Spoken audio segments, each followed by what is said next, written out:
Hello, I'm Joni Ernst. I'm Iowa's junior senator, and I am joined today by my good friend Tango Charlie, Senator Tom Colonel, Senator Tom Carper of Delaware. great to be with And you. thank you so Thank you. much. Today, I think we'll go down memory lane a little bit and share our thoughts about what happened on 9/11. An important time for us to remember.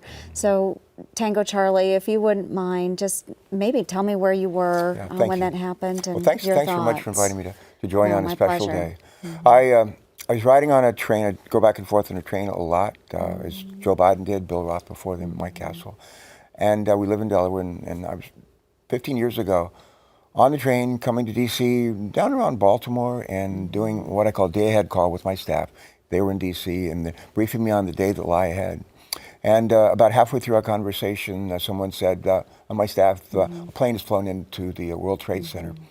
And there earlier, a year or two earlier, had been a small plane that had been done something like that and flown into a building. I thought, oh, some pilot, some crazy pilot that did was flying where they should not have been.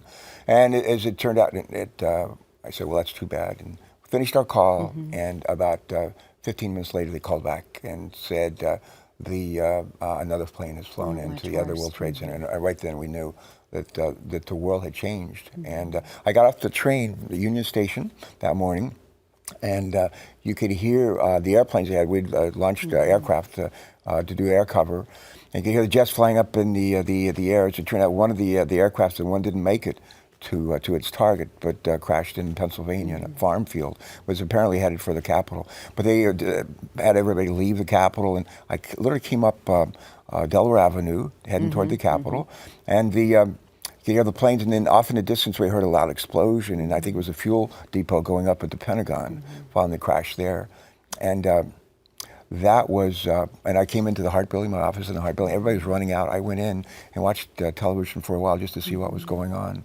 And at the end of the day, we ended the day of incredible turmoil and angst and anguish with a prayer vigil on the steps of the Capitol. Democrats and Republicans, arm in arm, praying. And I thought to myself, what a great way to respond for our nation, to set an example from many one. That's great. And Right. we need that. We need to recapture that spirit. Right, absolutely. And I know you served in the Navy. I call you Tango Charlie. Can you tell us a little bit about that experience too, just your service? Because I think we saw a surgence of pride in America following that terrible, terrible day. I think our enemies, those that did this terrible, terrible incident, those that orchestrated it, really wanted to tear America apart. But we ended up coming together, I think, in a unifying manner that maybe perhaps they had seen that during World War II, too. I think what the Taliban and Al Qaeda wanted to do was to, as you say, pull us apart and turn us against one another.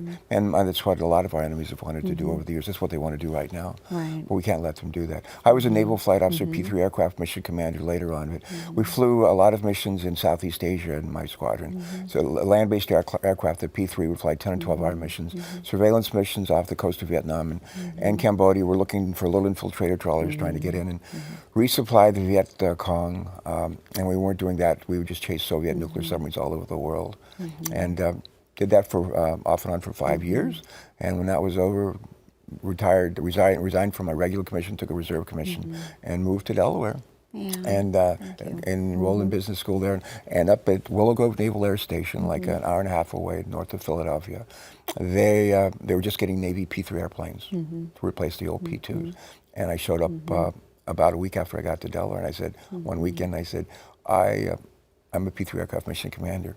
And they said, you're just what we've been looking for. Very good. So they let me join them, and I flew with them for 18 years. That's wonderful. Well, I love that. And how about you? And Tell the us pride. about it. Thank you. Your service. I joined the service after a trip to Ukraine. Just saw that in Ukraine at that time, part of the Soviet Union, Americans experienced such freedom and opportunity, and I thought, I'm not satisfied just enjoying those liberties that I have. I need to defend those. And so I joined Army ROTC in Did you go to the in Ukraine in college? Yes, Okay. between my freshman and Why did you sophomore go year. to Ukraine? What took you there? It was an agricultural exchange, but the people in Ukraine and the That's right, Soviet you're from Union, Iowa. from Iowa, yes. They have farms. We have farms in Delaware. We do, chickens. Chickens, We a lot have of chickens in common, Yes. a lot. But they just weren't able to experience the same types of opportunities that we do in the United States. And I thought it was important to defend that. And so when September 11th happened, we were just moving into our home in Iowa. My husband served in the Army for 28 years, and Wow. he had just retired. So I remember being in the basement, and my neighbor called, and she said, "Joni, you need to see what's on television." So I ran and turned the TV on, and that's when we saw the second plane then was hitting the World Trade Center. And not long after that, the phone rang again. I thought maybe it's another neighbor calling. But it was the Iowa Army National Guard. They were calling. They were doing a 100% notification and check to find out where we were. They didn't know what was going on. I don't think any of us understood what was happening. And they just needed to make sure they could get a hold of us if we were to be called up for protection of whatever assets in the state of Iowa. So that then triggered many, many years of Iowa National Guard involvement overseas in the War on Terror.